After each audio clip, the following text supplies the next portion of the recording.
चलिए, hello everyone, welcome you all at Lokesh sir unlimited study zone. Start करते हैं physics का टॉपिक जहाँ से छूटा था। कल हम प्रिज्म पर रहे थे और कल मैंने प्रिज्म में आपको बताया था, क्या बताया था भाई? लास्ट टॉपिक था क्या?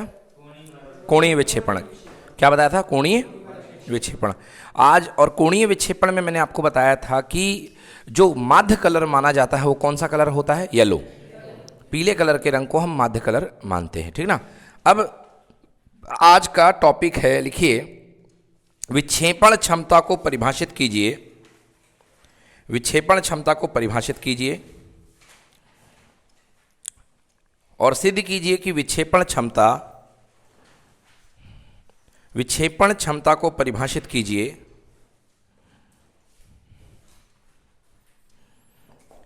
और सिद्ध कीजिए कि विक्षेपण क्षमता प्रिज्म के कोण पर निर्भर नहीं करती। प्रिज्म के कोण पर निर्भर नहीं करती। सिद्ध कीजिए कि जो विक्षेपण क्षमता है वो प्रिज्म के कोण पर निर्भर नहीं करती। तो विक्षेपण क्षमता को किससे रिप्रेजेंट करते हैं बच्चों? ओमेगा से। किससे रिप्रेजेंट करते हैं?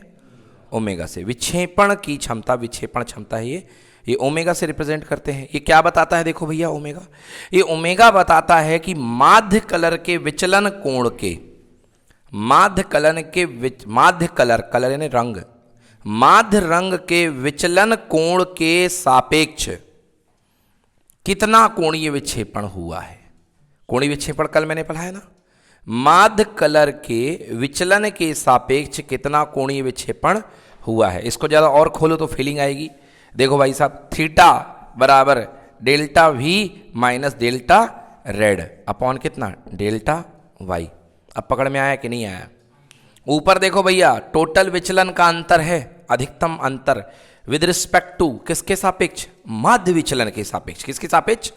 माध्य विचलन के सापेक्ष। मतलब ये आपका बन गया क्या? स्टैंडर्ड। हिंदी में बोलते हैं मानक। क्या बन गया? मानक। मतलब इस मानक के सापेक्ष में कितना इधर उधर हुआ है, इसको बोलते हैं अपन विक्षेपण क्षमता। समझ में आया? क्लियर हो गया? अब ये जितना ज़्यादा बनेगा मतलब उस प्रिज्म की विक्षेपण क्षमता उतनी ज़्यादा है, और ये कम आएगा मतलब उस प्रिज्म की विक्षेपण क्षमता उतनी कम है। ठीक है ना। मतलब वो प्रिज्म उतना ज़्यादा आएगा मतलब उतना ज़्यादा विक्षेपण देता है, और वो प्रिज्म उतना कम आएगा मतलब उतना कम विक्षेपण देता है। समझ गए ना। मतलब जैसे ये माध्य कलर है तो माध्य कलर के सापेक्ष इधर और इधर कितना ज़्यादा फैलाव है स्पेक्ट्रम का, ये बताता है। समझ में आया ना। अगर फैलाव ज़्यादा होगा तो विक्षेपण क्षमता ज़्यादा होगी, और फैलाव कम होगा तो विक्षेपण क्षमता कम होगी। समझ में आया कि नहीं आया? पक्का? चलो फिर लिखो। किन्हीं दो रंगों की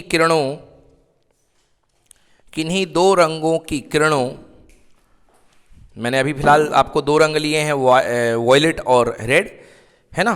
किन्हीं दो रंगों की किरणों के कोणीय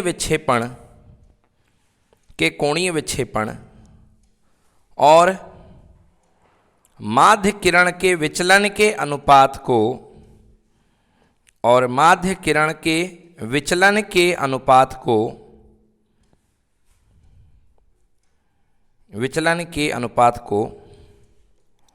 उन रंगों के लिए प्रिज्म की विक्षेपण क्षमता कहते हैं। उन रंगों के लिए प्रिज्म की विक्षेपण क्षमता कहते हैं। उन रंगों के लिए प्रिज्म की विक्षेपण क्षमता कहते हैं। बेटा दिग्दर्शिका ओपन कर लो, तुम्हें करना हो तो। विक्षेपण क्षमता कहते हैं, लिखो सूत्र के रूप में या गणितीय रूप में। सूत्र के रूप में विक्षेपण क्षमता बराबर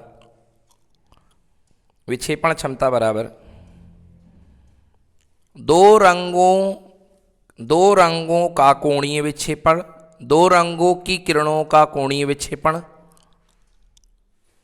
दो रंगों की किरणों का कोणीय विक्षेपण अपॉन बटे माध्य किरण का विचलन।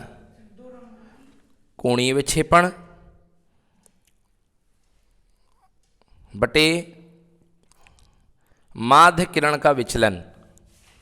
ठीक है, माध्य किरण का विचलन। ठीक है, दो रंगों का कोणीय विक्षेपण बटे माध्य किरण का विचलन। लिखो, बैगनी व लाल रंग की किरणों के लिए, बैगनी व लाल रंग की किरणों के लिए, हाँ, बैगनी व लाल रंग की किरणों के लिए, इधर समझो तुम बस, बैगनी व लाल रंग की किरणों के लिए ओमेगा बराबर थीटा, विक्षेपण क्षमता बराबर कोणीय विक्षेपण बटे माध्य विचलन। तो ओमेगा बराबर थीटा कितना होगा, डेल्टा बैगनी delta R minus delta Y, ठीक है ना। डेल्टा बैगनी का फॉर्मूला कल मैंने बताया, क्या होता है बोलो, म्यू बैगनी minus 1 into A minus mu R minus 1 into A upon mu, यहाँ पे बैगनी की जगह क्या, violet, minus mu yellow minus 1 into कितना, ए। तो ए कॉमन ले लीजिए, आपको पता है 1 से 1 कैंसिल हो जाता है और क्या आता है, mu violet minus mu R upon mu yellow minus कितना, इंटू कितना, ए से A cancel, answer mu V minus mu R upon mu Y minus 1, ये कहलाएगा आपका ओमेगा अर्थात विक्षेपण क्षमता। नोट करिए, ये है विक्षेपण क्षमता।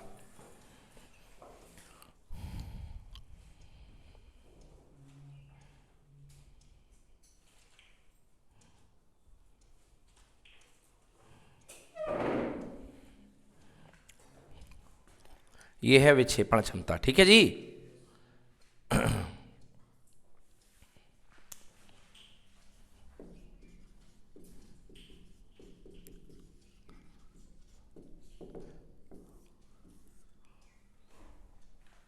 तो विक्षेपण क्षमता, विक्षेपण कोण और अपवर्तन का नियम और प्रिज्म के लिए अपवर्तन सूत्र और न्यूनतम विचलन की कंडीशन, ये बहुत इंपॉर्टेंट है।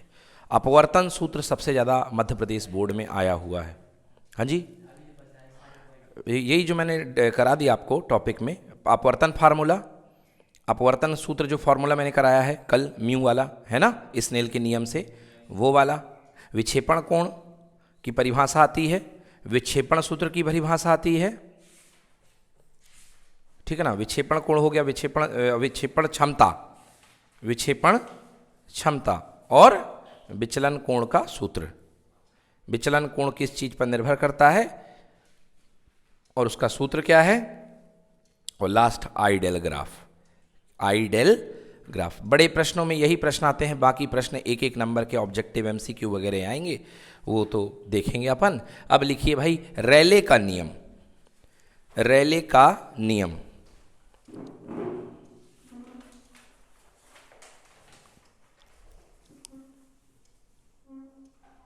रेले का नियम। रेले एक बहुत बढ़िया घटना के बारे में बताते हैं जिसका नाम है प्रकीर्णन।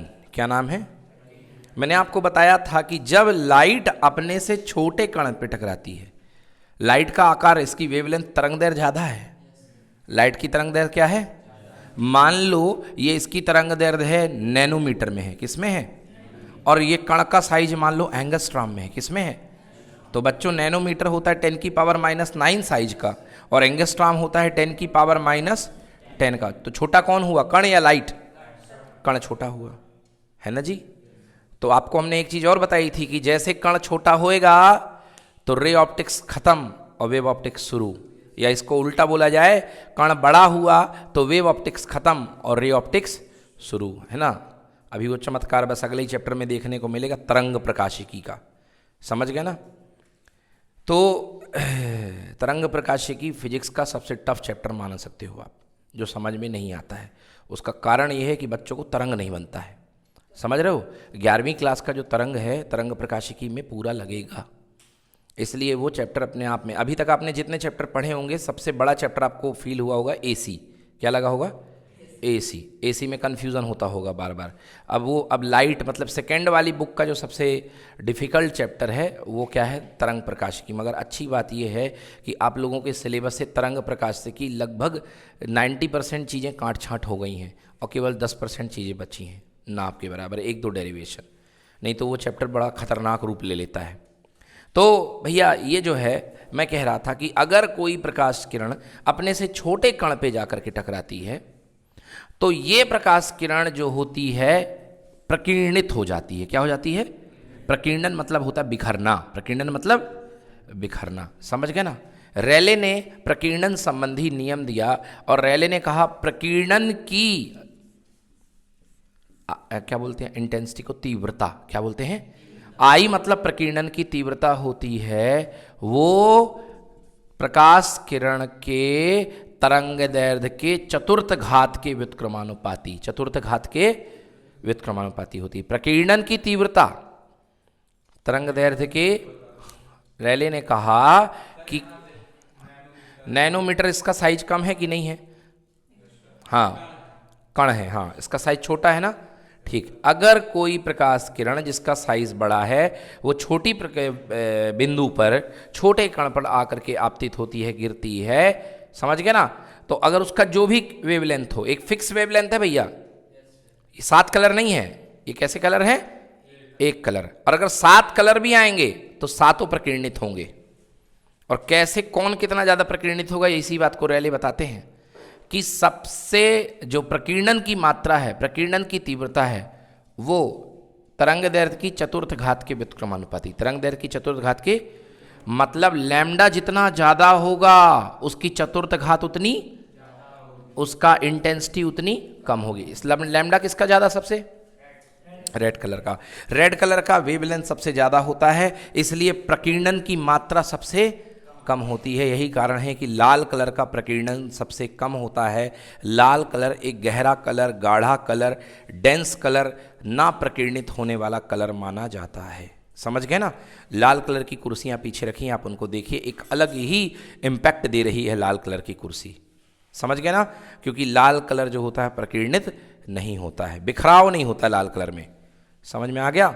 लाल कलर में बिखराव नहीं हुआ करता है, ठीक है। इसलिए खतरे के निशान किस कलर के बनाए जाते हैं, लाल कलर के, समझ में आया ना। खतरे के निशान जो होते हैं लाल कलर के बनाए जाते हैं।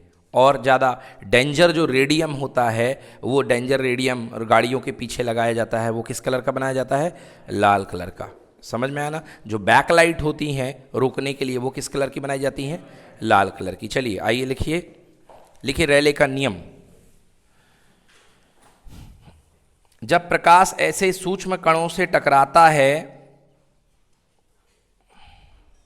जब प्रकाश ऐसे सूक्ष्म कणों से टकराता है जिनका आकार प्रकाश के तरंगदैर्ध्य की तुलना में छोटा है, जिनका आकार प्रकाश के तरंगदैर्ध्य की तुलना में छोटा है, जिनका आकार प्रकाश के तरंगदैर्ध्य की तुलना में छोटा है।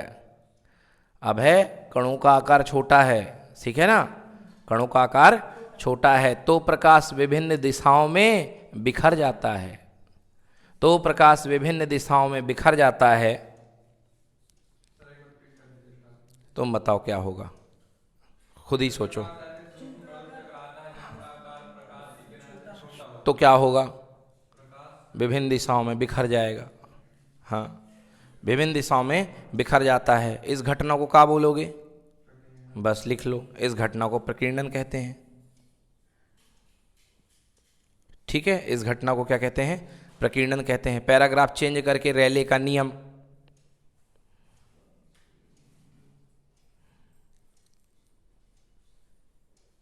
ठीक है, इस घटना को प्रकीर्णन कहते हैं। पैराग्राफ चेंज करके रेले का नियम। बताओ भाई सीपी, अगर आई जो है प्रकीर्णन की मात्रा है, आई क्या है प्रकीर्णन की, तो रेले का नियम परिभाषित करो। प्रकीर्णन की मात्रा तरंग दैर्ध्य के, हाँ बिल्कुल सही लिखो। प्रकीर्णन की मात्रा, प्रकीर्णन की मात्रा प्रकाश किरण की तरंग दैर्ध्य के, प्रकाश की तरंग दैर्ध्य के चतुर्थ घात के क्या, समानुपाती की व्युत्क्रमानुपाती, व्युत्क्रमानुपाती होती है, व्युत्क्रमानुपाती होती है,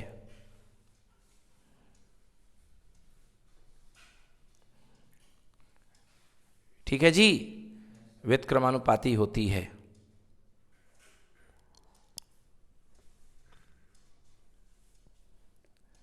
अतः आई व्युत्क्रमानुपाते लैम्डा की पावर 4, आई व्युत्क्रमानुपाते लैम्डा की पावर 4, आई व्युत्क्रमानुपाते लैम्डा की पावर 4। बेटा बुकलेट लाए हो उसको दो, पेज नंबर 229 ओपन करके दे दो उसको।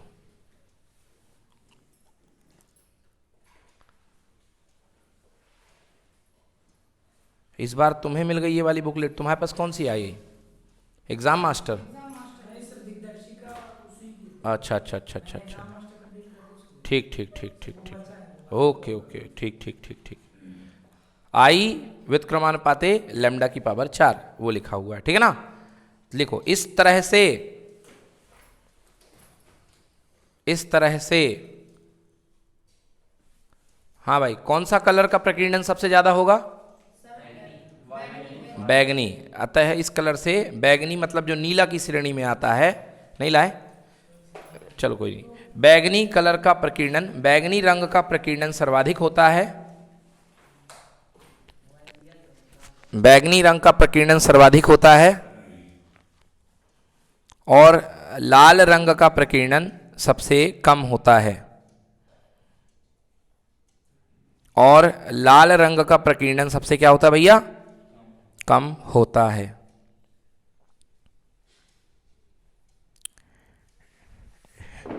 ठीक है ना। बैगनी रंग का प्रकीर्णन सबसे ज्यादा होता है और लाल रंग का प्रकीर्णन सबसे कम होता है।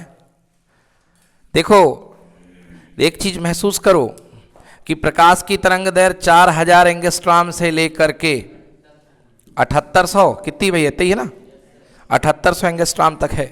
तो लाल कलर का कण, लाल कलर का जो साइज है, लाल कलर का जो साइज है वो क्या होगा? सबसे ज्यादा होगा।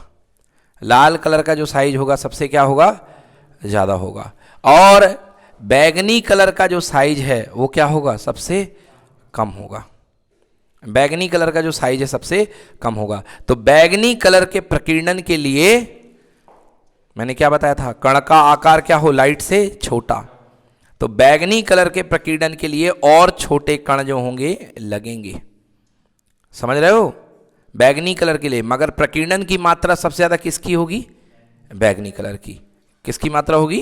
बैगनी कलर की प्रकीर्णन की मात्रा सबसे ज्यादा होगी। मगर मतलब उपलब्ध रंगों में रेले के नियम के अनुसार सबसे ज्यादा प्रकीर्णित कलर कौन सा होता है? बैगनी कलर। तो 7 कलरों का यदि प्रकीर्णन किया जाए तो बैगनी मतलब नीला के समकक्ष, है ना। नीला के समकक्ष जो कलर होता है सबसे ज्यादा विसरित होता है। इसी के कारण आसमान में मोस्ट ऑफ द कलर आपको कैसा दिखाई देता है? नीला आसमान। कैसा दिखाई देता है? नीला। अरे बैगनी उसको मतलब नीले की ही कैटेगरी में आता है ना। और अगर बैगनी उपलब्ध होता, बैगनी यदि बैगनी भी हो सकता है परंतु वो नीले की ही कैटेगरी में आता है, ठीक ना। इसलिए प्रश्न यही बनेगा कि आसमान जो होता है नीला क्यों दिखाई देता है। अब निकालिए। हाँ क्या? नहीं, ये देखो अपने पास जो स्पेक्ट्रम है ये है, बोलो हाँ। ये वॉयलेट, इंडिगो, ब्लू, ये तीनों जो हैं ये नीले के ही अप घटक कलर हैं। ये देखा जाए तो वॉयलेट, इंडिगो, ब्लू, समझ गए ना। वॉयलेट मतलब हल्का सा थोड़ा सा लालपन मिलता जाता है। इंडिगो मतलब वो जो नील की सीसी आती है, आया नया उजाला 4 बूंदों वाला। और ब्लू मतलब सुर्ख नीला एकदम, समझ गए ना, जैसे ये भाई साहब पहने हुए हैं, है ना। ये भी तो इस तरीके का। तो ये तीनों जो कलर होते हैं ना ये कम तरंग दैर्घ्य वाले कलर हैं, ठीक है ना। इसलिए उस पर लड़ाई नहीं करना है कि भाई एकदम बैगनी को ही पकड़ लें। ये सबकी कैटेगरी नीले के ही आसपास आती है। इस वजह से वो कलर जो होता है समग्र रूप से नीला, अब उसी को आप लोग आसमानी बोल देते हैं। कम नीला हो गया तो आसमानी हो गया। समझ में आ गया जी? ये आसमानी पहने हुए हैं, ठीक है ना। यस, इस तरीके का। चलिए, तो यहाँ पर ये जो आपके चैप्टर की पूरी थ्योरी यहाँ पर कंक्लूड होती है ना। यहाँ पर आप लोग दिग्दर्शिका निकालिए इसकी। हाँ चलिए, तो इसके आपने वो बना लिए होंगे, इसकी आपने टेबल बना ली होगी ना इस चैप्टर की। इधर ध्यान दें सब लोग। इसकी आपने टेबल बना ली है ना, वो खांचा बनाते हैं अपन जो लिस्ट बनाते हैं, चेक लिस्ट, है ना। ठीक है, अगला हेडिंग डालिए चैप्टर प्रकाशिकी यंत्र। अगली हेडिंग डालिए प्रकाशिकी यंत्र। कल इन सब का डाउट क्लास प्लस साथ में वो चेकलिस्ट करेंगे कंप्लीट अपन सभी की, चाहे वो अपवर्तन हो परावर्तन हो, सभी कंप्लीट करके आइएगा, तब आपको क्लास में मजा आएगा। नहीं करके आओगे तो बैठे रहोगे बोर होते। ठीक है, चलो प्रकाशिक यंत्र।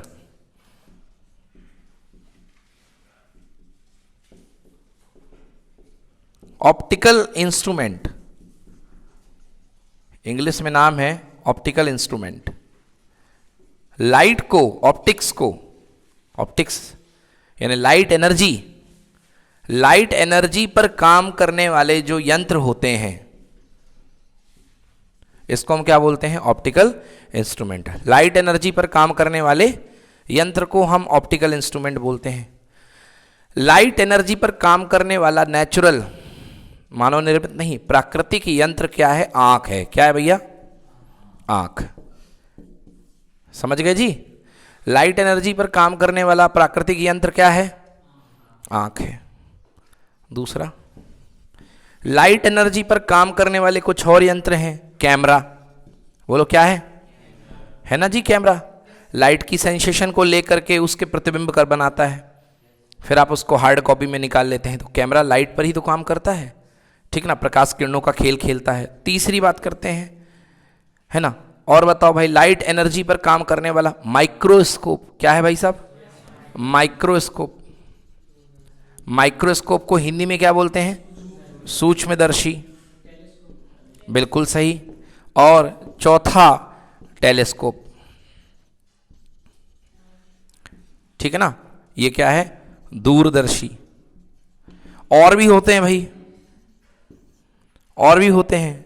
एक होता है वो पेरिस्कोप। क्या होता है? पेरिस्कोप। पनडुब्बी से ऊपर देखने के लिए पेरिस्कोप बनाया जाता है। 8वीं क्लास में आप लोगों ने पढ़ा होगा। नहीं पढ़ा? चलो ठीक है, पेरिस्कोप, ठीक है ना? और एक और होता है बेटा, कोलाइडोस्कोप। क्या होता है? कोलाइडोस्कोप। इसके बारे में चर्चा कभी और करेंगे, ये एक अलग टॉपिक है। ये कोलाइडोस्कोप है। और भी होंगे ढेर सारे, में भी मुझे जानकारी नहीं है, है ना? तो ये प्रकाशिक यंत्र कहलाते हैं। ठीक है, अब प्रकाशिक यंत्र में हमारे सिलेबस में क्या है पढ़ने को? हमारे सिलेबस में केवल 2 चीजें हैं पढ़ने को, एक माइक्रोस्कोप और एक टेलीस्कोप। और थोड़ी बहुत हम आंख के बारे में जानेंगे। अपने इंटरेस्ट से, मेरे इंटरेस्ट से मैं आपको आंख के बारे में बताऊंगा, ठीक है ना? तो सबसे पहले 2 एंगल होते हैं। एक ही एंगल है, 2 अलग अलग चीजों के लिए है। एक ही एंगल है, तो उस एंगल को बोलते हैं एंगल ऑफ विजन। क्या बोलते हैं जी? एंगल ऑफ विजन मतलब दर्शन कोण। क्या नाम है इसका? दर्शन कोण। देखिए दर्शन कोण क्या होता है। ये आंख है, और ये आंख की लेंस की मुख अक्ष है। बोलिए जी, ठीक है ना? ये आंख के लेंस की क्या है? मुख अक्ष है। ये वस्तु रखी हुई है। ये क्या रखी हुई है? वस्तु। तो वस्तु आंख के साथ जो कोण बनाती है उसे वस्तु का दर्शन कोण कहते हैं अल्फा। क्या बोलते हैं? वस्तु का दर्शन कोण क्या बोलते हैं? अल्फा। आई बात समझ में ना? एक कहलाता है वस्तु का दर्शन कोण। अगर प्रतिबिंब छोटा बन गया, प्रतिबिंब क्या बन गया? छोटा, तो ये मान लीजिए इसका प्रतिबिंब यहां पर बन गया। अब कैसे बना, क्यों बना, उस पर मत जाइए। हमारा काम है यहां पर दर्शन कोण समझना। अभी बनाएंगे, वो भी रूल के अकॉर्डिंग बनाएंगे। प्रतिबिंब छोटा बनाएंगे, बड़ा बनाएंगे। आंख के सामने अवतल रख दोगे तो छोटा बन जाएगा, नकुल समझ गए ना? बड़ा रख दोगे, उत्तल रख दोगे, और फोकस दूरी, प्रकाश और प्रकाशिक केंद्र और फोकस के आ जाओगे तो बड़ा बन जाएगा। सब कुछ होगा, छोटा बड़ा बड़ा होगा। तो भैया यहां पर ये कोण बनेगा, ये है प्रतिबिंब का दर्शन कोण, ये कहलाता है बीटा। बोलो आया समझ में ना? अरे अब इसमें क्या समझना है भैया? 2 प्रकार के दर्शन कोण हैं, एक वस्तु का और एक किसका? प्रतिबिंब का। अब लिखिए दर्शन कोण की परिभाषा। दर्शन कोण की परिभाषा। दर्शन कोण, जी हां, एंगल ऑफ विजन। किसी वस्तु द्वारा या किसी वस्तु द्वारा या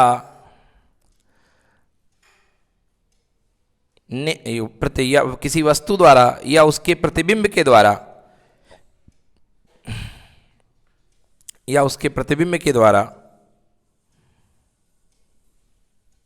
नेत्र पर बनाए गए कोण को, नेत्र पर बनाए गए कोण को दर्शन कोण कहते हैं। किसी वस्तु द्वारा या उसके प्रतिबिंब के द्वारा नेत्र पर बनाए गए कोण को कौन सा कोण कहते हैं? दर्शन कोण कहते हैं। ठीक है, देखो अब दर्शन कोण से बाहर आइए। सूक्ष्मदर्शी और दूरदर्शी के अलग अलग काम हैं। जहां पर सूक्ष्मदर्शी का उपयोग करना है वहां दूरदर्शी नहीं लगेगा, और जहां पर दूरदर्शी का उपयोग करना है वहां सूक्ष्मदर्शी नहीं लगेगा। फॉर एग्जाम्पल, आपको कोई पैरासाइट, कोई जीवाणु स्लाइड में देखना है, स्लिट में देखना है, तो उसके लिए किसका इस्तेमाल करोगे? सूक्ष्मदर्शी का। तो सूक्ष्मदर्शी क्या करेगा? अत्यंत छोटी चीजों को आवर्धित करके दिखाएगा। कैसे करके दिखाएगा? आवर्धित करके, आवर्धन देगा। समझ गए ना? तो अब हम आवर्धन के बारे में भी इस चैप्टर में बहुत पढ़ना है हमें, कि आवर्धन कितने प्रकार का है, आवर्धन किसका किसका है। दूसरा जो दूरदर्शी है वो उसका काम छोटी चीजों को इतना बड़ा कर देना नहीं है कि बिल्कुल आपको एकदम चांद में बैठा हुआ या कोई भी पत्थर रखा हुआ तो दिख जाए। उसका काम है कि आपको उसको आपके परसिस्टेंस के, जहां तक आप उसको समझ सकते हो, उसके अंदर ला करके उसका प्रतिबिंब बनाना।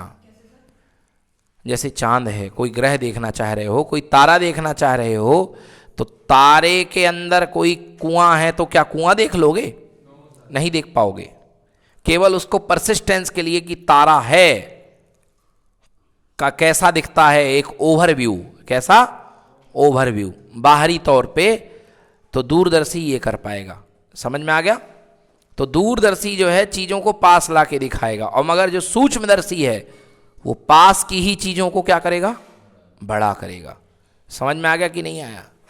और किसी भी प्रकार के लेंस पढ़ोगे उसमें कोई भी प्रकार का सूक्ष्मदर्शी, दूरदर्शी, कोई भी आप डिवाइस बनाओगे, कोई भी इंस्ट्रूमेंट, कोई भी उपकरण बनाओगे, उसमें दो लेंस आपके मुख्य होते हैं। एक जहां से आंख से देखते हो,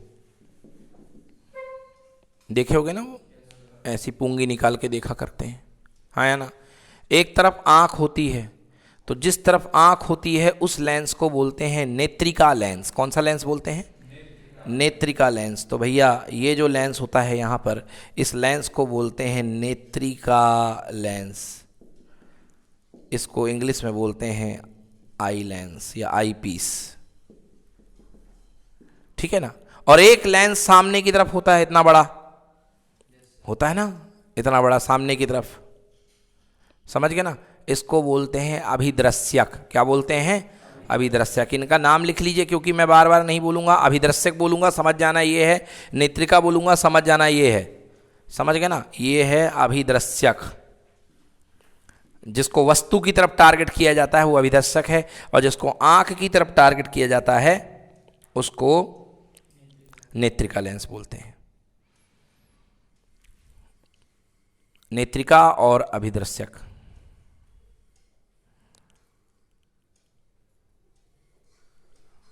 ठीक।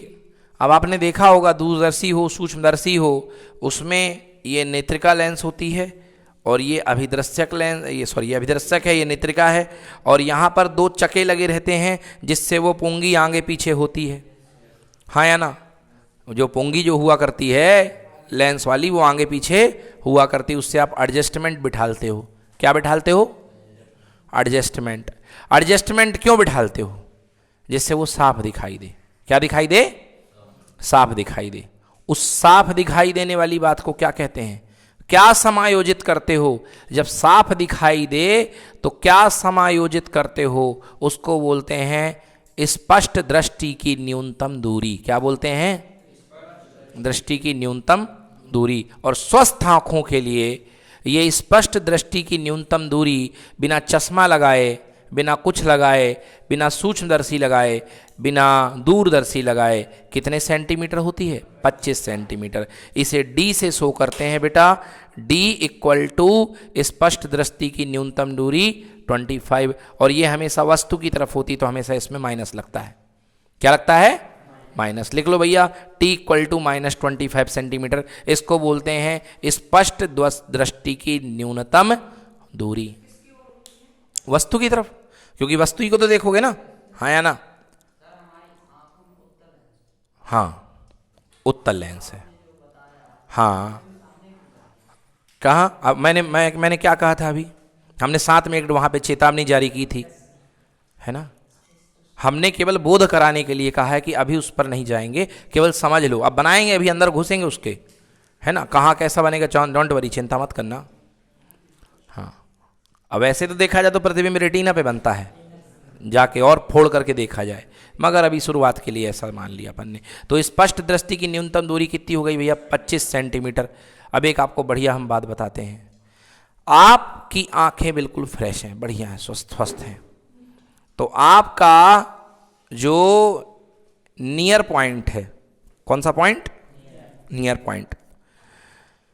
स्वस्थ आंखों के लिए,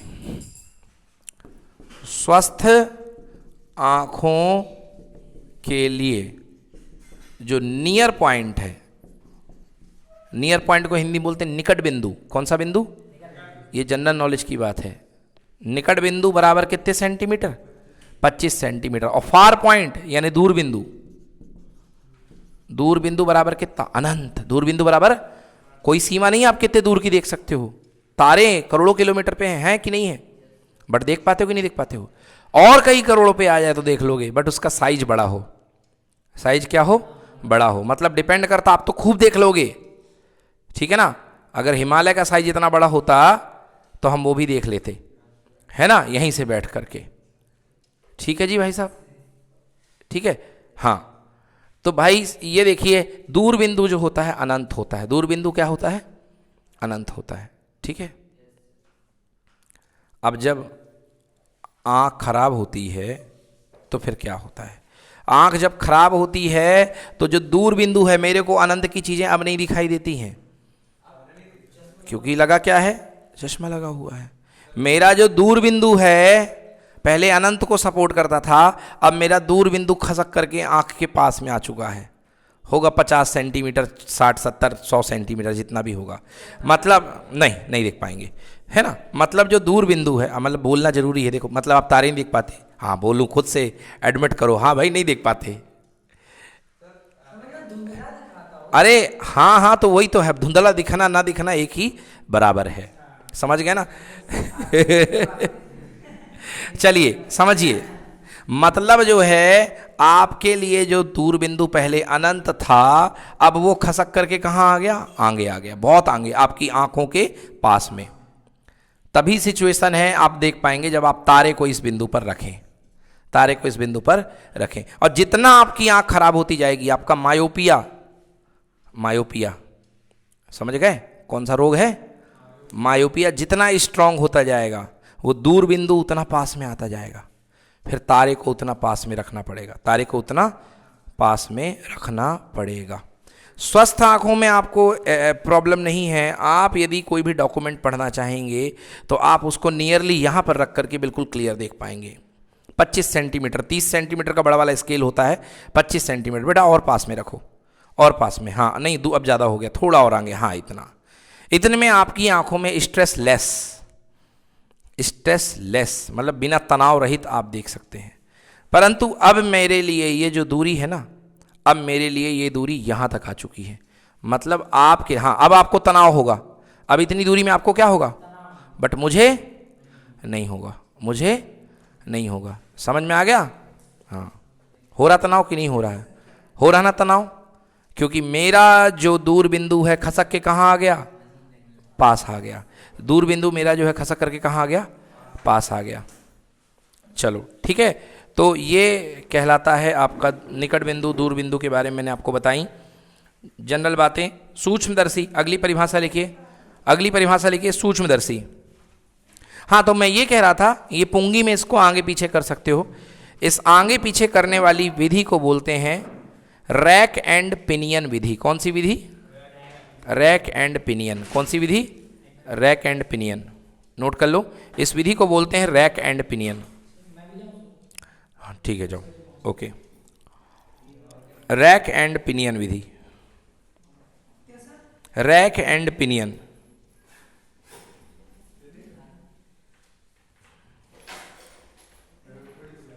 ठीक है।